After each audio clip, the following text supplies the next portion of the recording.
نام ہے تاریخ میں جنہیں عبداللہ بن حذافہ کہا جاتا ہے رضی اللہ تعالی عنہ. سن 19 ہجری ہے. جناب عمر فاروق رضی اللہ تعالی عنہ نے انہیں روم کی جانب ایک لشکر کے ساتھ بھیجا اور وہاں یہ گرفتار ہو گئے. روم کے بادشاہ نے بلایا اور وہ بادشاہ عیسائی تھا تو کہنے لگا کہ اپنا دین چھوڑ دو میں تمہیں آزاد کر دوں گا. تو آپ نے جواب میں فرمایا کہ کسی صورت ممکن نہیں کہ میں اپنا دین چھوڑوں. تو آپ کو عبرت دکھانے کی غرض سے اس نے ایک مسلمان دوسرے قیدی کو بلوایا اور اس کے لیے بہت بڑی کڑائی میں آگ جلا کر اس کے اندر تیل گرم کیا اور اس قیدی کو بلوایا اور کہا کہ اسلام چھوڑتے ہو یا اس کے اندر ڈالوں. تو اس نے بھی اسلام چھوڑنے سے انکار کیا تو اس نے اس انسان کو پوری کڑائی میں ڈال دیا اور کڑائی کا جو تیل تھا اس قدر گرم تھا کہ چند ہی لمحوں میں گوشت الگ ہو گیا اور ہڈیاں نمایاں ہو گئی. تو بادشاہ کہنے لگا کہ عبداللہ بن حذافہ تیرا بھی یہ حال کروں گا اپنا دین چھوڑ دے. تو آپ نے پھر فرمایا کہ جو کرنا ہے تجھے کر لے میں دین چھوڑنے والا نہیں ہوں.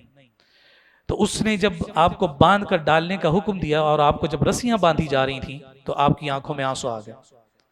تو بادشاہ نے کہا بس یہ ماننے والا ہے چھوڑو اس کو لے کر آؤ میرے پاس. تو کہا کہ کہہ تو رہا تھا کہ اسلام چھوڑ دو تو اب روتے کیوں ہو.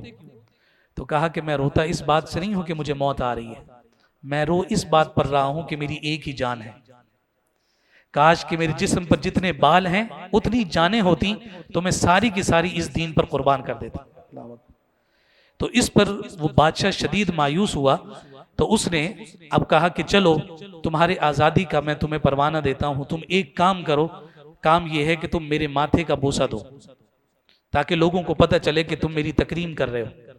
عبداللہ بن حذافہ رضی اللہ تعالیٰ نے فرمایا کہ نہیں یہ کام میں نہیں کروں گا. پھر اس نے کہا دیکھو میرا ماتھا چوم لو تمہیں بھی چھوڑ دوں گا, تمہارے ساتھ جو 80 افراد اور قیدی مسلمان ہیں ان کو بھی چھوڑ دوں گا. آپ نے دریافت کیا کہ پکی بات ہے ان کو چھوڑ دو گے. تو کہا کہ ہاں چھوڑ دوں گا.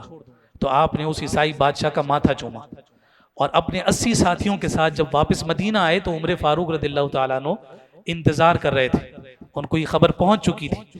تو جناب عمر فاروق رضی اللہ تعالیٰ عنہ نے استقبال کیا اور استقبال کرنے کے بعد عبداللہ بن حذافہ کا ماتھا چوما اور ماتھا چوم کر کہنے لگے کہ امت پر واجب ہے کہ اس کا ماتھا چومے کہ اس نے استقامت کا وہ عظیم امتحان پاس کیا ہے کہ جو کسی ہر ایک کے بس کی بات نہیں ہوا.